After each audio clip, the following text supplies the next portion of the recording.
December 9th, 2024. Kelly and Dave. Any discussion? All in favor? Aye.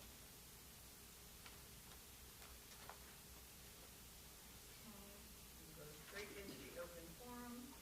Let's see, the Greenville Central School District wishes to facilitate public access to meetings of the Board of Education and to provide an opportunity for public comment at these meetings. Accordingly, the open forum provides an opportunity for members of the public to share thoughts about topics on the agenda. An individual's comments shall be limited to 5 minutes. Additionally, comments may be emailed to the district clerk, Daphne Pearson, using the email pearsond@greenvillecsd.org. In order for an email to be read during the meeting, it must be received by 4 p.m. on the day of the meeting and state that the email is to be read out loud. Emails shall be limited to 600 words. Please note this is not the time to register complaints that need to be addressed confidentially through the proper channels. Remarks that might be considered defamatory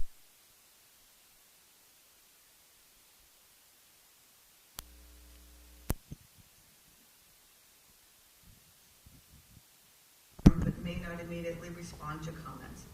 Is there anyone that would like to speak? Do we have any emails? We do not. Okay, then I'm going to move us on to the presentation. And we have the budget development process for the 25-26 school year. So with that, I will turn it over to Michael Bennett, Superintendent, and Todd Hilgendorf, Assistant Superintendent for Business. Thank you.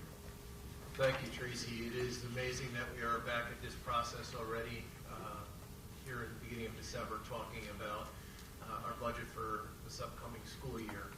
But this year we'll go through and we'll talk about that development process. I think it's a good review for folks as a kind of a reminder of what we do in putting together this upcoming budget. So that will be our process. I just want to remind everyone when we talk about our budget, we talk about our district missions and goals and how they all connect. As you'll hear different reports, whether they're through building principals or building leadership teams, we always talk about going back to the focus of everything we do is around our district goals. And that is with curriculum, culture, and community. So a lot of what you'll see over the next few months as we start to talk about our budget and the development of our budget, those are the core 3 things that we want to make sure we bring everything back to. So at this time I will turn it over to Todd as he'll talk about the painstaking process he goes through for the construction of the budget. Thanks, Mike. Good evening, everybody. The painstaking but fun process. Favorite time of year is the budget cycle is beginning. So tonight, just to kind of ground us in what I'm talking about, the board has a set of slides that we're going to go through tonight, and then there's also the budget handbook that gets updated every year that is available on the website through board docs for anybody that's interested. So we'll reference that a couple of times as well. So those are the 2 different documents. So I'm going to start with 3 different slides that kind of give a big picture, high-level overview or way of thinking about the budget development process that we go through. The first one is this formula kind of idea or view of looking at the development of the budget. So I'm just going to kind of walk through from left to right what each one of these pieces or each part of the formula is referring to. So the first is the rollover budget. So the rollover budget is the process of taking this current year budget and adding anything that we know already is going to increase for next year. So for example, salary costs that are part of contracts. We know what those costs will be projected to be for next year. Our debt service, we know what those numbers will be for the most part for next year. So the rollover budget includes those areas that we already have a definite or more definite idea of what those increases will be, and we put those into that rollover budget. So that happens, it's happening now. It started in November with myself and our district treasurer. We work throughout December, and we present that to the board at the January board meeting. From there, again, this is a formula, we're adding and maybe subtracting, but really we're adding to it the budget priorities. So our budget process at Greenville has been developed over many years and is a very collaborative process. So it starts in the fall with teacher leaders, team leaders, department chairs, working together with their departments and teams and putting together requests for their budget that go to the principals in November. Those are collected by the administrators, and we look at them as a full administrative team. And with those and our reference goals and our mission, we put together what are the priorities, the things that we want to make sure are included and are part of the budget for next school year. So that's that budget priority area. From there, we move on to budget modifications. So with those priorities and the requests and the needs in mind, what are the modifications that we have to make to that rollover budget? Where are things increasing, decreasing, changing? Those are the modifications that we make throughout the budget process.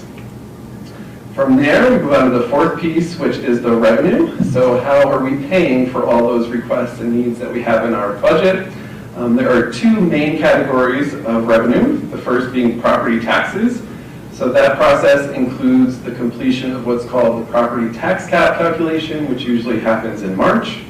And on the state aid side, the second major part of revenue, that state aid side, we have projections really starting in January. This year could be a little different. We'll speak to that in a little bit about what might be different this year. But hoping in January that we have initial projections for the state aid part of the revenue side, and then hopefully the final numbers come to us very early in April. So that's understanding the revenue. How do we pay for all those pieces that are in the budget? And last but not least, all the way over on the right, use of fund balance and reserves. So the fund balance refers to any portion of the district's current year budget, so 24-25 budget, that we hold and put into next year's 25-26 budget as an area of revenue. So money that we're going to hold on to next year's budget. So that, along with how we manage our reserves, that really happens starting in January through March and April. That's a big key piece of this overall formula of our budget. How much of the revenue is going to come from fund balance? How much of our current year funds are we maybe going to put into reserves or being pulled out of reserves? So you put all these pieces together, and this happens over the next really 4 to 5 months, and eventually we get what is on the bottom. The equal sign is our proposed budget, which is what goes up for a vote in May to our community for the voters to vote on. So again, this is the first way, just kind of thinking big picture overall process of the budget process, starting with that rollover budget that will be in January and working our way through all the different steps. A different kind of view of thinking about it, all the same really components are in here. This just puts all of this on one big timeline, so you can see over the course of the year, what does the budget process look like, kind of month by month, and in each one of those months, what is happening. So on this slide, just to point out the maroon colored boxes across the top, those represent the board meetings that we present the different pieces of the budget starting today in December and going all the way through to May. So for anybody from the public that's interested in learning more about the budget, those are the nights that you're welcome to come out and join us or watch on YouTube so you can get a better idea of the budget process and what's going into the budget. And then each budget presentation that we complete will kind of take a pulse of where are we currently in that month. So starting in December, kind of backtrack to what has happened so far already this year. In August through October, we established the overall process. Again, Greenville has a really well-established budget process. So we review it, we look at it, we make tweaks and adjustments, but that process has been pretty well defined for a number of years. But that includes the board approving the budget development calendar, which you all did. I believe it was at the October meeting. In September and October, as I mentioned, team leaders and department chairs from across the district work with their teams and departments to develop their budget request that goes to administrators. In November and December, we work, as I mentioned again as well, the rollover budget is developed. Currently, what we're working on in the business office is projecting all the salaries for next year, as well as the TRS and ERS, the employee retirement system and teacher retirement system, what we will be responsible for as a district for next year. So that's a big piece of the rollover budget, are the salaries and employment or retirement systems. And then currently, here we are in December, and it goes into January. The administrators and supervisors have meetings with myself and Mr. Bennett, and we really try to pull together all the requests from across the district to determine what we should include in that preliminary budget presentations that will start really in February.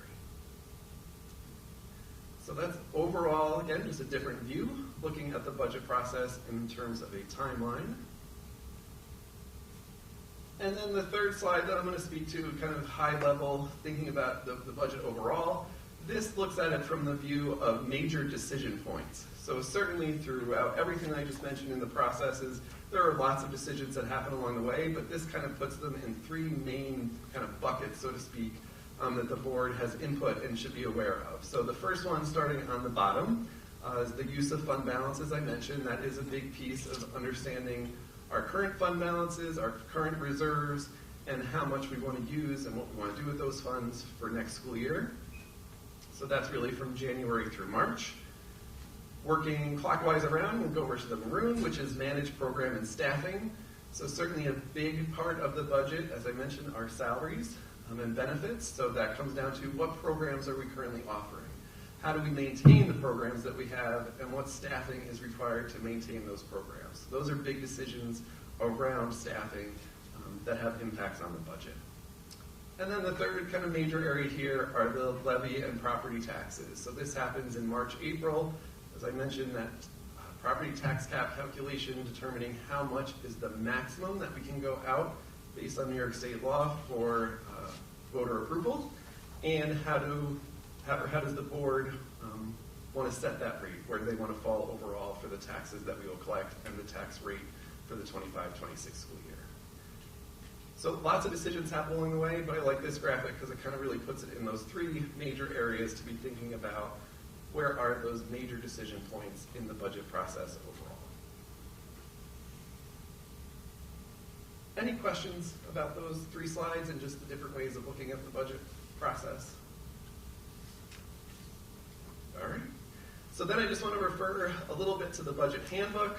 This is a great kind of 101 guide to the budget process with lots of details in it. Not going to go through the whole thing, but just kind of want to touch on some major highlights looking at a couple of pages. So the first page really speaks to the budget process, not just developing the budget, but then how do we actually enact the budget. So we are consistently in the budget, or in the business office, looking at where do we stand with this current year's budget. So yes, we develop the budget, but then we're actually enacting it and using that budget throughout the year. So we're continuously reviewing how we currently stand on the budget. Also on page 1 gives a little bit more detail, as I mentioned earlier, on the rollover budget and what is considered and goes into developing that rollover budget. On pages 2 and 3 of the budget handbook, you'll see that same graphic that I had up that shows the overall timeline in a graphic form, but then it also really breaks down in much more written detail what happens and every couple of months, what happens throughout the budget process. And then last page, page 4, has some major considerations when we talk about developing the budget for next year, the 25-26 school year. What are some of the major contributors to increases in costs that we keep in mind when considering the budget for next year? The rest of the budget handbook, and as I said, it really is like a 101 guide to the budget process. There are a whole bunch of appendices, A through H. I'm not going to talk through all of these or even really mention them all, but just I think it's important for the board to know this is a great place that if throughout the budget process you have questions about something, you want a little bit more detail, you want to reference, this is a good place to go to read and check some of the information. You can certainly reach out to the business office and we'll help you out as well, but this is a good reference for anybody that's interested. To touch on just a couple of them, the first one is Appendix C, Glossary of Terms.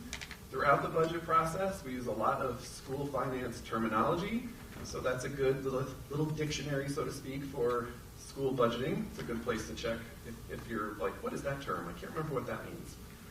And then the other two, G and H, which is the budget summary for a little bit of last year comparison to this current year, and then the tax levy, revenue, and state aid summary. So those last two, G and H, have some high-level data about the current year budget and how it compared to last year's, just to kind of ground you in where are we currently with our spending and revenue for the 24-25 school year.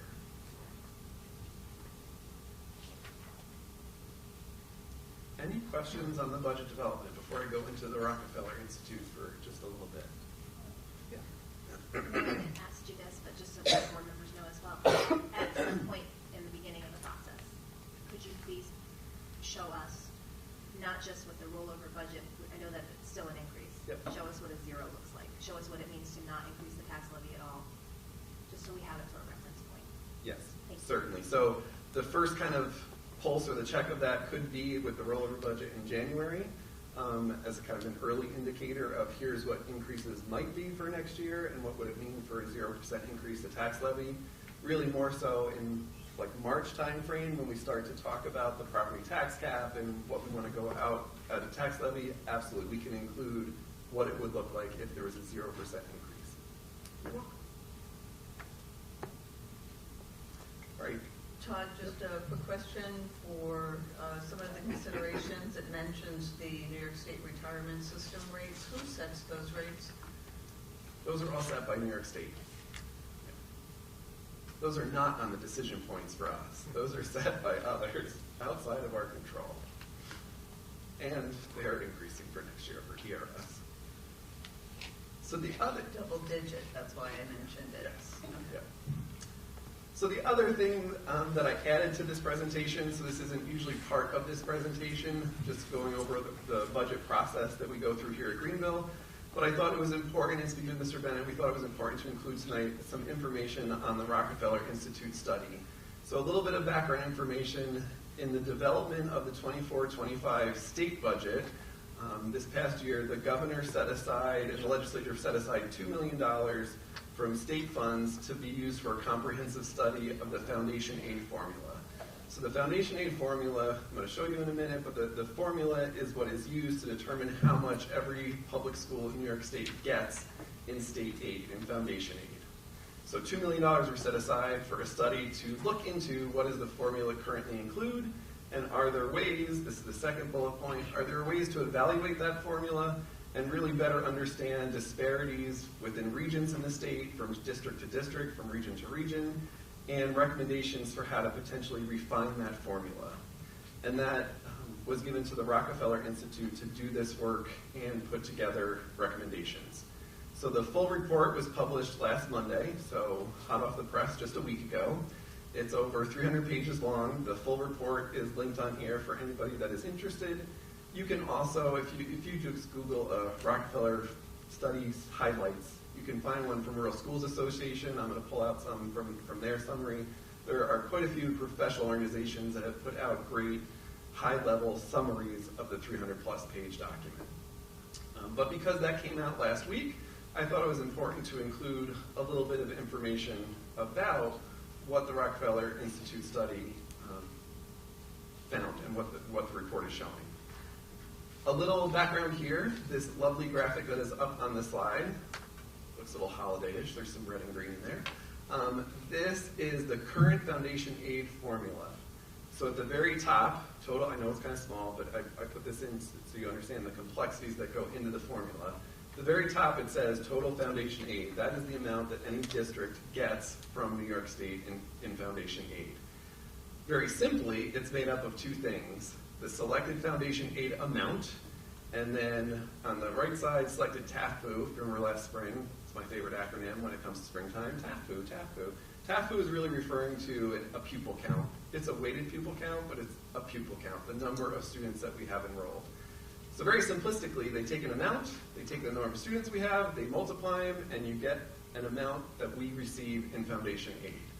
What is behind the formula is everything else that is below that top portion. So here, the point that I want you to just see in this graphic is there's a lot of boxes. So I had the opportunity, I was very fortunate, I was able to go to a Rural Schools Association conference last week, and the two gentlemen from the Rockefeller Institute were there presenting and answering questions about their formula. One of the things that they referred to a lot were the boxes, right? So the boxes refer to all these individual pieces or factors that go into the foundation aid that we receive as a district.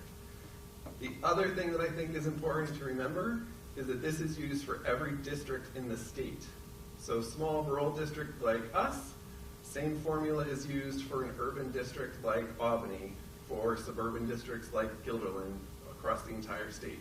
So if you think of the needs of a small rural district and the needs of a large urban center district, some might be similar, but there are also some very different needs from those different districts. The same formula is used for everybody. And then the other important piece, that was brought up when I was at the conference last week that I think is important to put out there is that the formula has not been looked at in 17 years. So for 17 years, the formula has been used as it currently stands, what's up on the slide, all those different boxes. Todd, if I could just mention, one of the things that surprised me was it's based on 2000 census data. Yeah, it's one of the When I heard specific that, I ones thought, I was going to pull out. okay, sorry. No, that's good. That's a very good point. So as I mentioned, it's over 300 pages. I have skimmed through. I've looked at certain points. I have not read the whole 300-page report. I've read some highlights. Attending the session last week, I think, was the best. So that was Bob Megna and Brian, his last name is escaping, Backstrom from the Rockefeller Institute. So it was great to hear directly from them because they were the leads of the team that did this work. So from that presentation, some different pieces, I pulled out just some kind of high-level highlights that I think it's important to touch on and for the board to have some understanding around. So the first one was recommendations for each box of the formula. So what their report did was it truly went through that formula and made recommendations for different boxes. Here's how you can make this box or this factor of the formula better. This is how you can potentially improve how this box influences the rest of the formula overall. So I think that was one. Two, it's important to update and reflect individual unique needs of the districts. They spoke a lot about, in listening sessions that they had across the state, they really did hear from districts all the varied needs that are happening across the state. They think it's important for people to be thinking about how can the formula make sure it's addressing all those very different needs in different communities across the state. Number three, establish a process to regularly review. So it hasn't been looked at for 17 years. One of their recommendations is this is something that should be a continuous process to evaluate, look at the formula, update, tweak, revise. It shouldn't just be every 17 years. Fourth one, Tracy, this gets what you just mentioned, modernize with more current data. There are some boxes of the formula that get updated every year. There are other boxes in that formula. Tracy mentioned the one that census data, poverty census data is used in the current formula. It's data from the year 2000. So 24-year-old data is still being used in the foundation aid formula to determine how much districts receive from the state. So one of their recommendations was for those boxes that are using old, outdated data, here are other data sets that exist that could get at the same point, but it's more current data. Next one is to use averages where appropriate to make the overall foundation aid from year to year more predictable. So one of the things that we avoid in school budgeting is we don't want to see, high peaks and then low valleys in terms of like revenue or expenditures. We try to keep things steady or nice inclines or declines. We don't want these jagged up and down. So they are making a recommendation where appropriate, use 5 years of data and average it. So if you have a year that's either high or low, it's not going to impact as greatly that 1 year. It will be kind of smoothed out using averages. Phase-in changes, they made this point over and over and again when I heard them present, is that while they've made recommendations for all these different boxes, they are truly putting this out as here's what could make this individual box better, but it has to be phased in, it has to be thoughtful. To try to do it all at once would not work. It would probably be a little bit more stressful than needed. But to phase in the changes and to really review the recommendations, but also be aware of how each box interacts with each other. So if you just change one thing, it's different than if you change two that now get multiplied together. It's just has a different effect. So to be very purposeful in thinking about what changes are adopted and folded into the formula. And then the last point that I found this interesting was they also made some non-formula related recommendations. This was not part of their charge from the state because their charge from the state was to focus on the foundation aid formula. But in what they heard while listening to really educators and professional organizations from across the state, they heard some other themes that they thought were important to include. So just to mention two, one was about electric buses. So they put in here, has really no connection to the foundation aid formula, but they put in a recommendation, hey state, if you want schools to implement EV buses, the state should fully finance it. And then another one was around mental health and school-based health organization or school-based health centers in schools. So not part of the formula, but because these were themes that they heard consistently over and over as they went across the state, they thought it was important to include them. The last point that I will add, so as I mentioned, I sat through the session with the two gentlemen from Rockefeller. That was followed by a presentation from 3 professional organizations, the NISCUS, so New York State Council of School Superintendents, NYSBA, New York State School Boards Association, and ASBO, the Association for School Business Officials. So the 3 heads of those departments did a panel and answered questions about this process and the formula. And I think it's important that all 3 of them, in different ways, mentioned that process that they experienced because they were contacted a lot by Rockefeller. They were part of the process. They mentioned words like the report being thoughtful, in-depth, collaborative, well-developed, purposeful, smart, common sense. So I thought it was interesting, like here are these 3 professional organizations that represent a lot of school boards, superintendents, business officials from across the state, giving some kudos and praise to Rockefeller for the work that they put in to this report. So that's my kind of high-level summary overall. I have a question about Yeah. it. What is the next step? I'm assuming it goes to the state, like the legislature and stuff. Is there something we should be doing? I mean, we have like an advocacy day coming up in February. Is there things we need to do to kind of push? That's a good question. So the next steps, I mean, the important next step is the legislature and the governor has to decide what, if anything, they're going to pull from the report to put into the foundation formula for next year. So the entire report was all just a study and offer recommendations. There's nothing binding. There's nothing that says this is going to happen or this has to happen. It was truly from a very broad, review of everything that's in the formula, coming up with recommendations. In terms of advocacy, I'd be interested to see, I'm sure these organizations that I mentioned will be putting out, like, here's what we think you should be advocating for and kind of pushing. My thoughts, based on what I've learned so far, some of it, like using 2000 census data, that does seem a little outdated. So, hey, that's maybe a good place to start. Like, if that's so outdated, let's look at the recommendations they made for that box and see if we can do something about it. Another one that's relevant to Greenville, and I can think about this, Kelly, but since you asked, the other one that comes to mind is also related to poverty data. The current formula uses our free and reduced lunch rates. Because we are now part of the CEP, which is what provides free meals to all students, our numbers actually go down because families no longer, if they're in need, no longer need to fill out the paperwork because everybody's getting it. So part of their recommendations for that box was to no longer use that data set, to use a different data set to get at that poverty number. That's another one that I think makes sense because there's been such an increase in the number of districts across the state that are now eligible for CEP and receiving CEP, again, the free meals for all, that other data point is going to become inaccurate very quickly. So reaching out to the people that represent us and getting that in front of their eyes would be a really good start. Yeah, it's a good place to start, I would say. Good question. I'll think about that some more too. And then, again, this has been a lot of information over the past week. I'll keep reading and reviewing and looking at information that comes out as well. Did they say anything about hold harmless? They did.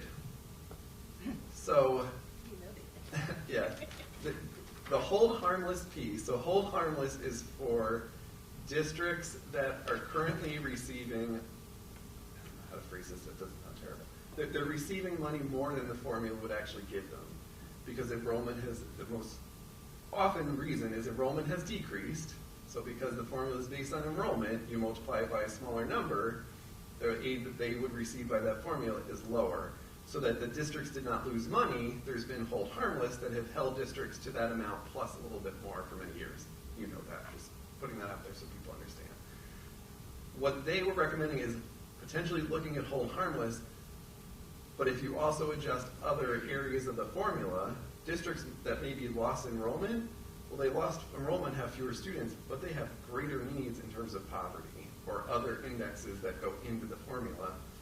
So if you adjust these things, hold harmless might not be needed as much because their aid would go up for other reasons.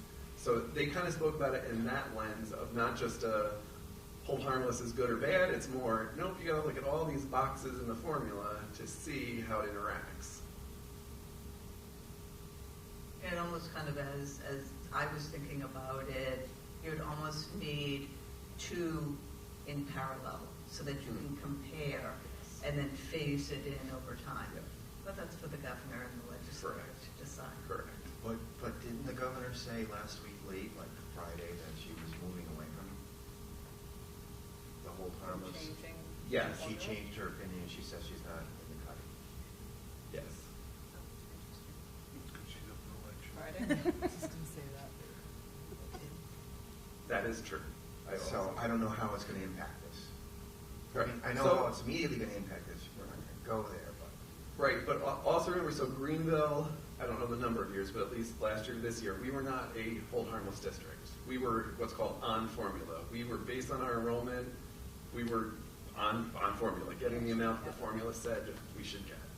And last year, because some of our enrollment numbers shifted slightly in a positive direction, we actually got a nice increase last year. So last year, when a lot of districts around us were very concerned because they are in hold harmless, I stayed quiet at those business official meetings. So I was like, cool, we're actually in a really good place at Greenville because the formula for us was serving us well last year. This year, I don't know. We'll see where it all shakes out. Todd, a couple questions on that. When you were at that conference, did they discuss at all, the fellows that were doing the presentation, did they discuss at all their philosophy about their work as far as, because when I first heard, the folks that I talked to, Probably one of the most expensive states. So there are issues behind it.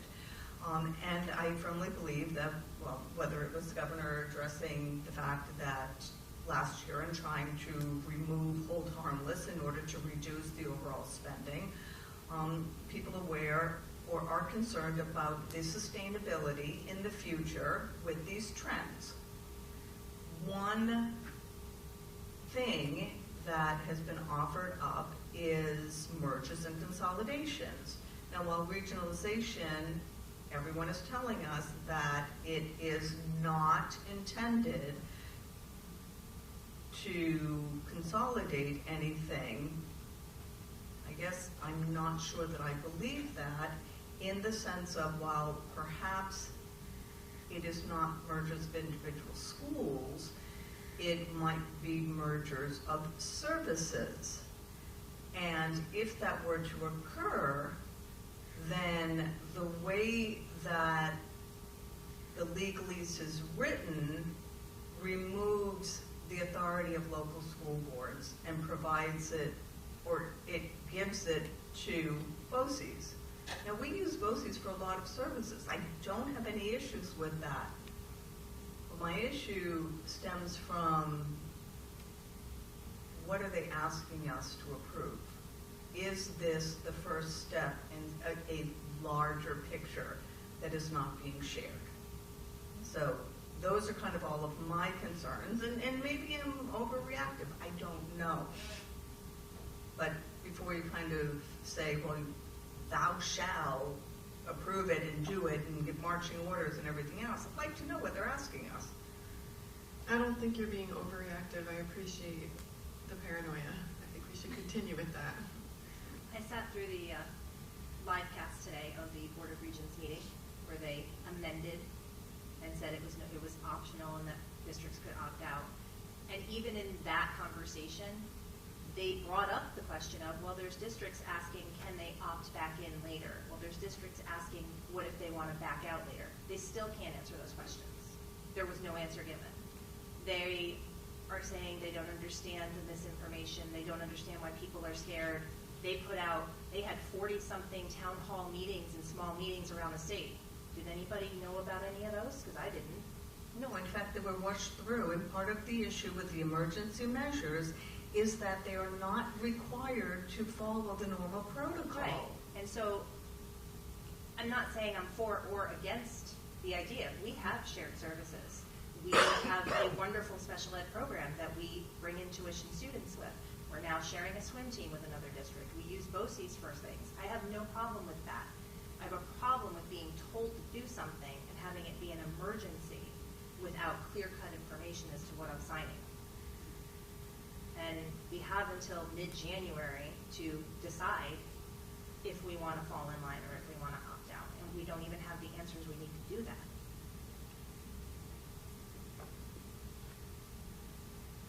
Is there anything like that, Mike? Yeah, just a little bit more background. I did have the opportunity, along with the other superintendents from Questar 3, to meet with the commissioner and Jeff Mattson over at State Ed. And one of the things that it ties back to the executive budget last year in the 24-25 school year, in which the governor said she'll sign the budget for this upcoming year if they include $2 million to look at the formula, the state aid formula, because the governor has made it very clear that she felt at that time that there was too much money being spent on education. So what that really kicked into high gear was State Ed's commitment to take a look at what they originally thought was going to be a 3 to 5 year approach, and taking a look at New York State's financial situation, and it forced State Ed to move much quicker in trying to get information from lead agencies, education agencies, the schools, to be able to start to formulate a plan, and putting a plan into place that will help schools better understand what schools around them are doing. And so that's when it kicked off these meetings across the state, these town halls. I believe there was one up in Gilderland that was advertised for folks to either go to or stream in and watch and be a part of that way. So they also gave each school district the opportunity. The NARICs had to come up with a lot of our data for us, in which each school got the data. And so a lot of the information that we had to provide was already state, it was available across the state. One of the questions that came up during our meeting was, why are you asking us to do this again? Because the current state setup didn't allow for tables of things to be generated to glean information more effectively. So NARIC put out, I think, probably 60 to 70% of the information and data that we just kind of put into this formula, and then the rest was up to the school districts to align it to programs that you currently have. What is your mission? As I've said before, a lot of the work that we had to do was already put into place years ago when we were identified as a district or a school in need of improvement, and the Board of Education really put in a lot of measures. So, with Matt and Todd and Scott and our building principals, really were able to have a lot of this information early and get that into our school districts or into the state portal. And so one of the things, the way it's been pitched to us is, again, this is not about mergers or anything like that. It's more about how can we let districts know what other schools are doing well, and then from there be able to devise systems in which other districts can either share what they're doing with other schools, or we can learn better how to do things. And I would agree that a lot of what we do now and what I believe that BOCES do across the state is some of that. Personally, I think there's some disconnect in between what State Ed realizes BOCES do, because I think each of the BOCES do something a little bit different. It's not a streamlined access. So State Ed is trying to get what are the BOCES doing to help support. Like I said, we do a lot of services within Questar 3 already, with a lot of shared services. But what we're really looking to do, and I think what the state's really looking to do, is how can the state better utilize the resources that they're getting to make sure that it's not just the BOCES programs that are doing, but maybe some of the school districts. Because we've had conversations in regards to our agricultural program with BOCES and where they wanted to go and set up, another school for that. And one of the things we fought for, and I think this started before I even got here, was we got a pretty good program here. Why don't we find a way to do this? And state ed said that wasn't possible to do.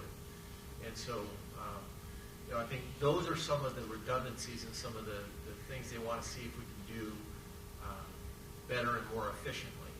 The problem with it is they said it was an emergency, that you had to come out and you had to do these things.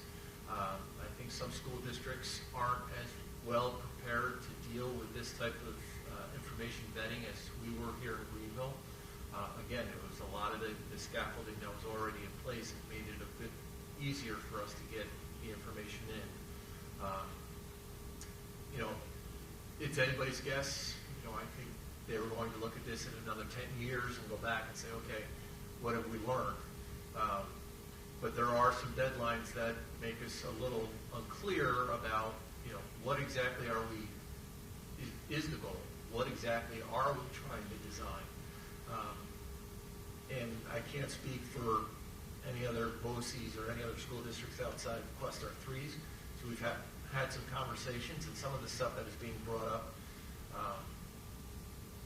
by other BOCES or from Long Island, those concerns aren't really our concerns. Our concerns were more about what are we going to do with all this information once we have it? Because the questions we have is if we want to be able to share things, we still have transportation issues, geographic issues, scheduling issues. We all have different bell schedules. We have different calendar days for superintendent's conference days or professional development days. So to us, that is where working together could provide us the opportunity to do some of those things. So, when some of this stuff started to come from school districts outside of Cluster 3, we were already kind of past a lot of those things and didn't have those same concerns. And I don't know if it was because we had the fortunate meeting with the commissioner in her office where she was able to explain this, but she did explain a lot of the same information at the NISBA conference when she spoke. In fact, I think I said to Tracy before going in, this is what we know, and she basically said exactly a lot of what I just said. But I think there are still levels of concern. I think the concern I have is we're working within a BOCES. We're kind of in a unique situation where half our students and half our school is in Albany County, which is not part of Cluster 3 BOCES. That's through Cap Region. So, we are closer to schools like Bernard, Westerlo, or Middleburg, or some of those schools than we are to some of the same schools that are in our Questar. So the question that I asked both the commissioner and both Dr. Cruz is, as we're doing this, and Matt and I were at a meeting up at Questar, and we asked Gladys this, is, how is the state going to allow us to share some of this information with schools that are around us but may not be in the same BOCES? So, unfortunately, when you talk politics, and politics is driving in New York State a lot of the decisions that SED has to make, a lot of the decisions that are made at the political level are done without really any understanding about how schools work. And unfortunately, that's where we find ourselves in this area where we can all sit around this table, we can all sit around in our school districts. We all know that there are financial issues that we're going to have to be dealing with. So what state ed's trying to do through this is how can we help take some of that burden off, become more efficient with some of the services and some of the programs that schools are currently running, and we could offer across other schools. So that's kind of my take on this. I don't know what the opt-in, opt-out stuff is. I'm not sure what we're opting into or opting out of. I like to think that we are able to stay nimble because of the work that's gone in over the past how many years has allowed us to be able to provide the information. We want to work as a team with anybody who wants to work with a team, but I would be hard pressed to say that we're willing to, you know, give up stuff that is not good for kids or give up stuff that is good for kids that we're currently doing. I think we also have other considerations, though. I mean, we have programs here. We ask our taxpayers to pay their taxes to us, and we create these programs, and we have all this paid for. So, in the meeting today, one of the things that was used as an example was, well, if I have something that's so beneficial for children, why wouldn't I want other children to have it too, and why wouldn't I want to share that? And I'm not saying I don't want to share it, but I am saying our taxpayers pay to live here, pay for their kids to come here. Is it fair to them for us to turn around and set up, I mean, is it fair for us to just start sharing across lines and so on and to do all of this and go into this regionalization and other people benefiting? Do you understand what I mean? And our taxpayers are Sure. footing the bill for it. In the same way, shoot, I just lost it. But I'm afraid we're going to lose some of our programs. I'm afraid that things are going to get taken away from us and moved somewhere else because it's more convenient or it's a better spot. Yeah, and I don't know if that's the drive here. I think, you know, when you mentioned, you know, Brooke does a great job with some of our special ed programs, which other districts pay money to spend to send kids here for programs that aren't either offered at BOCES or it's a better way to do business.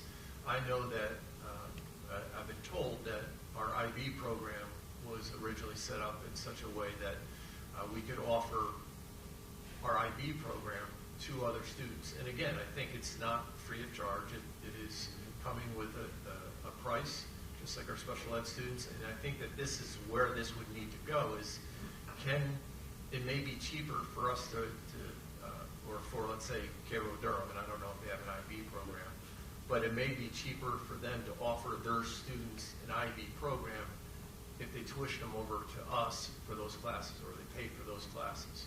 So it's not really costing our taxpayers, much like currently there is distance learning, which is a network across most of the capital region and up into the North Country a little bit, in which it's a consortium of schools that are sharing these things. And so it's kind of piggybacking off some of those things.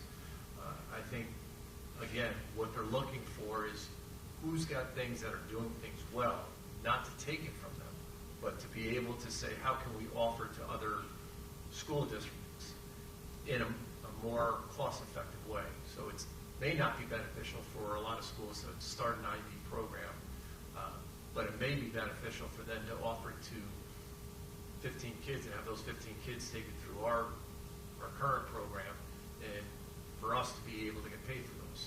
So I think that's much of what they're trying to look to do. But again, without any clear, concise evidence of what they're trying to do, again, all of this is, you know, visionary right now. We're yet to see anything because not everybody's gotten information in. So, but that's the way it was presented to us, and that's the way I took that information. And I think that my concern and hesitation is long-term. I would not want to be in a position where we end up having to give up our programs that make us unique, a little bit in the way that welding happened, in the sense of, for welding, we send our students to BOCES. It's a centralized program because it was inefficient, whether it was maintaining the equipment and everything else. Then there were advantages for that, and we also didn't have the critical mass. So I would just be hesitant. This is not something that's going to happen tomorrow. It's not something that's going to happen next year. But in looking at kind of long-term horizon, 5 to 10 years, then is it that local school districts become more cookie cutter, and then regional areas, whatever we want to call them, are really where the differentiation happens. And that's what I'm concerned about. So proceed cautiously, I guess. Dave, I'm curious, since you sit on the Questar 3 board, do you have any insight from that level? These are my words only, and my thoughts. I think it's a little bit broader than some of us are looking at. Early on, there was a discussion about joining the opposition to this from Long Island, and we have to remember that this is a huge state, and city schools, urban schools, suburban schools, and then our side school, our approaches and our needs are vastly different. And quite frankly, I was in an occasion a couple of weeks ago, and I was basically surrounded by folks that were from Long Island, and they knew I was on a school board, and then when they found out I was on a BOCES board, it got a little intense. Because their level of, and I think Mike's very, very correct, their level of suspicion is at a high level, because I think this was all a snowball, because the governor's approach to financing last year, her comments about hold harmless, all that, and then her cutbacks, and then at the last moment she looked like a hero because she flushed the money out. That scared a lot of people. So then when this approach came out, and they're right about the emergency approach, practically inappropriate, I'll say that much. But education, in my mind, education in New York State is financially in trouble, and outcomes are in trouble.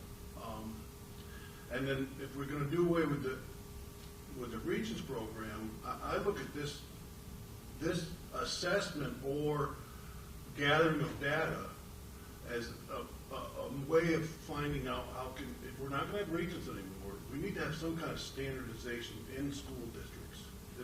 You can't measure this school district against that school district in order to compare outcomes if every school district is vastly different. If you can do that, then I can't imagine it like that. So there has to be some standardization. In order to have standardization, you have to find out what each one of them is doing. So that was my thoughts on this gathering of this data.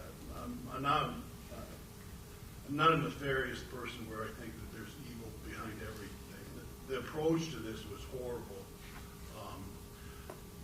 The BOCES in other parts of the state are not as efficient, I think, and not as vast as Questar. Questar is huge, and the services they provide to other districts goes across the whole state and into other states. They're so good at providing those school-related services, as well as educating the kids. So I think, like Mike was saying, the way our component districts work with Questar is unique, and a lot of them are looking at how that connection happens and how well it works. I just think it just got kind of messed up. I could be totally wrong. But then I happen to be a practical person. You talk about merging. Some of these school districts that have 65 kids in them, but they're also 3 hours from some other school district. You're not going to have, so you have to just live with that, because you can't put a kid on a bus 2 hours each direction. It's just not going to happen. But there are, like Mike said, there are questions, and there's going to have to be some answers soon. 5, 10 years, I don't know. I actually don't know if we can wait that long. But you asked my thoughts. Thank you for sharing it. And that's really, we did it as a discussion, because I think that the more that make sure that we're all kind of using the same pieces of information, and it is a little bit of wait and see as we progress through it. For that, the one thing that's constant is change. Right. And is what it is. But I think that if we keep the thoughts in mind that it is about educating the students and providing opportunities for that, because none of us want to be in a situation where students can't access education. That's not what we're about or anything else for that. And so I think that if we keep that in the back, at the forefront really, and evaluate against that, then we'll be okay. All right, so I'm going to move us on to Angela, the false alarm legislation update. Okay, so I don't know if this will impact the school. I just thought that it should be brought to everyone's attention. The town of Greenville is currently pushing through some legislation. It's called the Town of Greenville Alarm Devices and System Law. So it's basically, they're trying to penalize people for false fire or EMS alarms.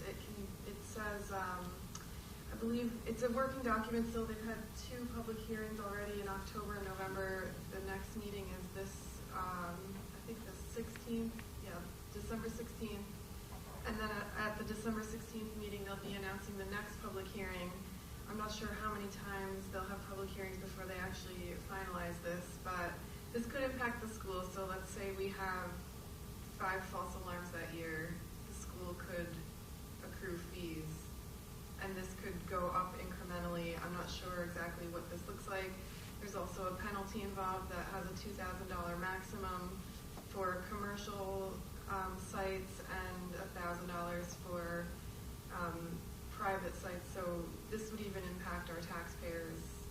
I don't know if it will impact the school. I would like to just ask, can you write the school in as an exemption? Why should we have to be afraid to call? I think it's going to impact people in a lot of different ways. And if we get, let's just say, a student who has an obsession with pulling the fire alarm and maybe they do it 10 times that year, is the school just going to have to pay a bunch of fees for that? And that's just my concern, basically. I plan on attending the meeting and the public hearing, and I will recommend that they write that the school is exempt from any fees. I don't know if it'll go anywhere, but I didn't know if anybody had thoughts on that. Well, one of the questions I had, Mike, do we have any sense of, over the past couple of years, how many times we've had false alarms? Yeah, so I reached out to Kayla and Rich today to ask just about that. Said 1 maybe every other year is a false alarm. But again, to Angela's point, you get into a system or a series of these events, they could become costly to the district. And from what I understand, it doesn't even go to the fire departments, it's going back into the town. I did ask Jeff about this, Honeywell, and he said, best course of action for the school district is to do exactly what Angela said and see if there's an ability to get an exemption from the school standpoint. But at the same time, we don't have a lot of influence over that other than our voices and making sure that we're heard. That was another thing that I forgot to mention. They're basing this law on on a nuisance alarm. So you're getting volunteers to come out, and they're wasting their time, and then they're collecting a fee, and that fee goes to the town. It doesn't go to the fire department. It doesn't go to those volunteers. So, I mean, I understand the logic behind it. I'm sure they have repeat offenders who have either outdated systems or they don't know how to use them, and they're coming out once a week, twice a week, all summer long, or whatever it is. But it just seems like a money grab to me, and I don't understand the logic. Angela, do you know if this is because of the increased number of people that have alarm systems in their personal home? Is that what this is about? Do you know? And when is the meeting? Maybe I'll go with you.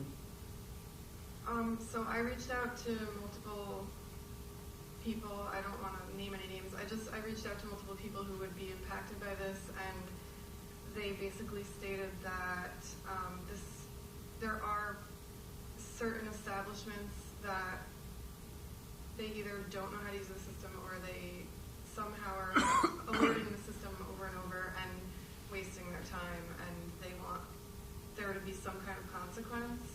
So we're not specifically targeting the school or anyone involved with the school. Did I answer your question? I don't know what you asked me. When is the meeting? Because Dave volunteered to go with you.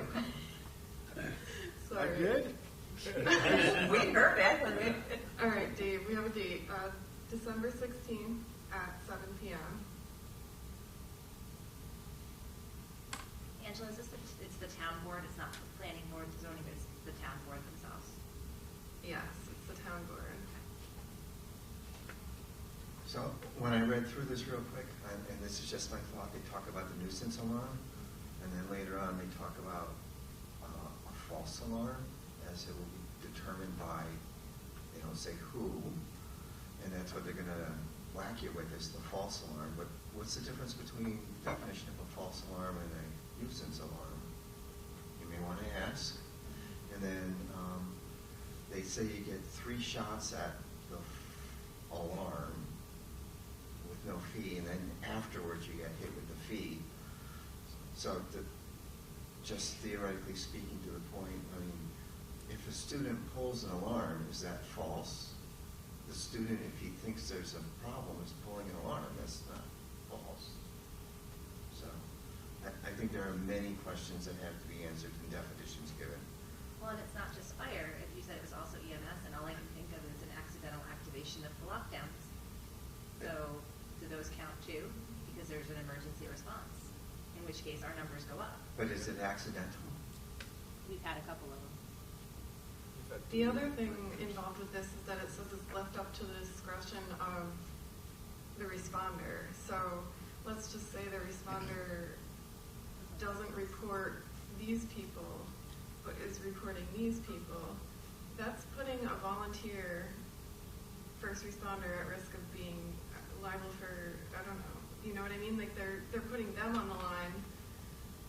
It just doesn't make sense. And also this was based off of, I believe they copy and paste this from New Paltz, which is a totally different world from Greenville. Seems very subjective. It also states what affects us is that these alarms, say for instance we have an alarm on Saturday or Sunday, that the audible alarm cannot go longer than 15 minutes. So if there is residents in the area, they can complain, they can file against, where we have to have an automatic shut-off if it goes over 15 minutes, which a lot of times we can't get here in time, so to notify what it is. So I don't know if it's triggered exactly for our location, so I think we should opt to, I think this is for the individual homeowner or somebody next to another residence, but there's that other thing about the 15 minutes is something that could affect us as well.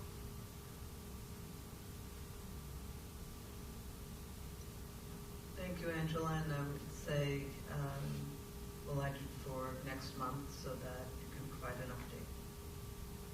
Thanks.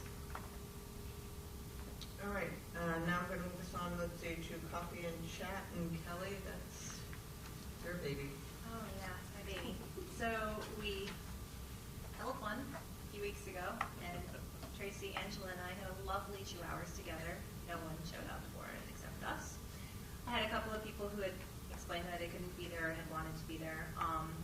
I still think it's worth continuing at least through this year, and because in the past we have had good numbers and some really good conversations. So we will try again. My initial thought was to try for February once kind of some of the budget stuff comes out. However, I am oddly out of the country for most of February. So I either need somebody else to take it, or I can do something, we can look for like a late January or March. And I don't know what you guys think might be better. I would go more for March, I'm thinking, and then we would be further along in the budget process to have a handle on it for that. So then I will reach out to all of you by email so we can try to put a date on the calendar well ahead of time, avoiding other commitments or whatever, and try to get 3 of us together for a date in March. I do think if we, maybe this one time was more of an aberration, and if we actually look at the other ones where people have come and participated, I absolutely see value in continuing it. Yeah, and I know, I was thinking about it on the way here especially because there's been a couple of things that have been raised through social media and other platforms over the last week, day, whatever. And it isn't just about the budget. It isn't just, I mean, there's so many things we could have a conversation about. There's things that as board members who may or may not be in a specific portion of the campus, you know, I have an elementary kid. You've got a middle schooler? Okay, I lost track of where he went. But I mean, we don't always hear those little day-to-day things. So it's a great opportunity for people to come and talk to us if they just would, rather than thinking nobody wants to hear it. Even the students. All right, and then the last, the discussion items, we had the first reading, the updated policy of the 6260, suspected child abuse, maltreatment, updated policy 3131, student voter registration, new policy 2155, students serving as ex officio members of the school board. And the red lines are attached. Any comments or discussions related to those? All right, I'm going to move us on to action items. Then, 6.1, could I have a motion to approve the minutes for the board meeting of November 18th, 2024? Eric, Kelly, Any discussion? All in favor? Aye. Dave? Yep. Thank you. We need a motion to approve the finance reports for the month ending November 30th, 2024. Angela? Eric? Any discussion? All in favor? Aye. I need a motion to accept the Committee on Special Education recommendations. Dave? Eric? Did I skip one? No, finance Oh, report. the finance report. Oh, we got that. I thought we just did finance report. I have 6.3 as a merger for swim. A what? I have a merger for No, that's swim. 6. As 6.3. You know, I made a correction on something, and I could have sworn that it moved it because it's very easy to drag them up, and I think that's what happened. So let me put it back in order real quick. And I'm also looking Yeah, at the that's what agenda. happened. Sorry about that. Minutes. So are we working on? Oh, 6.3 on the agenda that's in board docs is the sub-varsity merger. Right. Okay, should be back in order now. Just double check. See, I need my I mouse. have 6.6. Back Which in one do you order. want me to follow? Let's do, you should have. Paper? Paper. Or Paper, Okay, because that's all what right. everybody else has. That's what we approved. That's what I Yeah, have you too. were already on it. That's So what we approved. 6.1, 6.2 is finance, 6.3 Okay, is. all right, so then, Let me just want to double check and make sure I got them back in order. and then we have all of Health and them. welfare. Oh, you'll have them. It's easier, it's harder to delete them than it is to move them.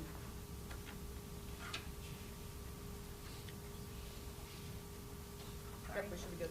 Yeah, okay, so I'm following the paper, which, there was a motion to accept the Committee on Special Education recommendations, right? Any discussion? All in favor? Aye. Now I have the motion to approve the personnel agenda as 6.4. Jim and Eric? Any discussion? All in favor? Aye. 6.5, approve the Greenville Central School District Health and Welfare Services contracts for Grateful Christian School for the 24-25 school year. Jim and Angela? Any discussion? All in favor? Aye. I need a motion to approve the application for a sub-varsity merger with the Greenville Central School District and Ravenna Coleman Selkirk CSD to add the modified level to the boys swim and dive sport. Angela and Eric? Any discussion? I had a question, what about the women's?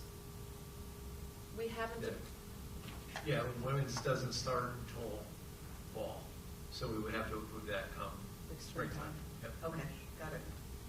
Any other questions? All in favor? Aye.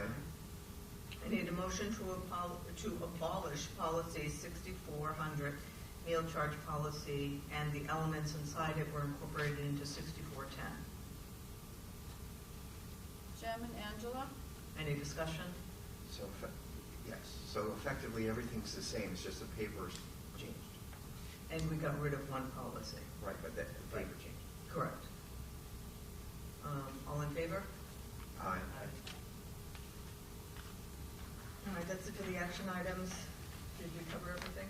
We did. Okay, all right. So, input for discussion items at a future meeting. Does anyone have anything? Only one thing, it's not a discussion, but I mentioned it last year, I think the year before, additional information to prepare you, anyone for budget discussions is to look at our report card on the state website. You can go back practically 25 years and see all kinds of data that might help you in your thoughts on your budget. And one of the things on that, Dave, do they asterisk or identify, where they have made changes? So, for example, in the report card, it does provide results. But when SED and the regions have changed different elements behind it. So the reason I'm saying is sometimes it's hard to compare year to year for that, because unless the report card specifically mentions, okay, we made a change and we noodled this, you're not aware of when it actually happened. And are you referencing the instrument that they might be using for collection of data or for measurement of student performance? I was thinking more of assessment and so forth. That's a Mike and Todd question. Yeah, I'm not aware if they do reference the changes in the standards or things like that when things have changed. Okay, so if we see, I guess, my word of caution to all of us, as we use it, before we go ballistic, not that any of us would ever do that, I'm the worst, just, kind of be aware, write down the questions and so forth, because it might be related to a change or something that happened that we weren't aware of. So as we go through and we analyze it, then if we compile questions and so forth, and then we can ask for clarification. Anything else? We did talk about cell phones. I think that, we did talk about a discussion on cell phones and so forth. I think the governor and the state of the state, I would expect, I believe, will be addressing it. So part of me has been waiting to see, Callie, I'm watching your face, to kind of see what is happening there, because that's going to drive a lot before we start having focus groups and everything else. We could go in one direction and the governor comes out and says X, Y, Z, and then all of a sudden we're shifting. So at this point, waiting a couple of weeks, in my mind, makes sense so that we really know which path we're taking. Oh, you mean like hold harmless? Sure, exactly. So are we not pinning down a date for that workshop? So to me, it's in the January, February timeframe is what I've been thinking. That allows us to have the state of the state and then still have at least 30 days to then hold it. I guess I'm not sure that I necessarily want to pin it all on the governor. I mean, we've heard enough from several different stakeholder groups within the district that it's worth the conversation to get everyone's feedback regardless of what the governor tells us we have to do. Reactive, proactive. We could also just have the date set. We don't have to wait for the governor. I think we've said it in the past 3 meetings, so we should just be proactive about it. All right, so Mike, sometime in early February, if we could set that up, please. Late January. Kelly would really like to be involved. That's fair, that's fair. We will check calendars. And reminder, were there any other topics that we wanted to put on the agenda? Reminders, we have, let's see. Next meeting, January 13th. Yep, January 13th, 2025. Wow, 2025. Which will be the budget meeting number 1. And then closing open forum. Please note the same guidelines apply as stated during the first open forum. Does anyone have anything they'd like to share? Any emails? No? Okay. Then if I could have a motion to adjourn to executive session to discuss personnel matters concerning the employment of a particular individual. Eric and Kelly? Any discussion? All in favor? Aye. Aye.